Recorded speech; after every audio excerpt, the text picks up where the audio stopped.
Cyber স্পেসে গুজব, অপতথ্যের ক্রমবর্ধমান বিস্তার, কৃত্রিম বুদ্ধিমত্তা অর্থাৎ আর্টিফিশিয়াল ইন্টেলিজেন্স ব্যবহার করে বিভ্রান্তিকর, অপমানকর, বিরক্তিকর ও মানহানিকর কন্টেন্ট তৈরি এবং প্রচারের প্রবণতা, সামাজিক যোগাযোগ মাধ্যমে ক্ষতিকর কন্টেন্ট দ্রুত অপসারণের প্রয়োজনীয়তা এবং আন্তর্জাতিক প্রযুক্তি ফর্মসমূহের সাথে অধিকতর কার্যকর সমন্বয়ের জন্য সাইবার সুরক্ষা আইনের একটা সংশোধনী আনতে হবে। সেটা সাইবার সুরক্ষা আইন 2026 নামে আমরা অবহিত করব।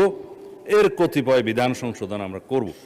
তার মধ্যে এই যে গুজব, অপতথ্য, মানহানি, এরগুলো নতুন করে সংজ্ঞায়িত করা হবে। এছাড়া সাইবার স্পেসে এরূপ কন্টেন্টের প্রচার প্রতিরোধের জন্য একটা নতুন ধারার শাস্তির বিধান এখানে আনা হবে। আবার আন্তর্জাতিক প্রযুক্তি প্ল্যাটফর্মসমূহের সাথে কার্যকর সমন্বয় এবং সময়সীমাভিত্তিক কন্টেন্ট অপসারণ ব্যবস্থা নিশ্চিত করার জন্য আর একটা নতুন বিধি সংযোজন করা হবে।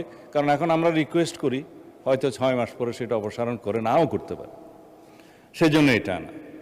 আর এই যে রিপোর্টকৃত কন্টেন্টের অপসারণ প্রক্রিয়া অধিকতর কার্যকর এবং জবাবদিহিতামূলক করার জন্য সেখানে বিধান আনা হবে।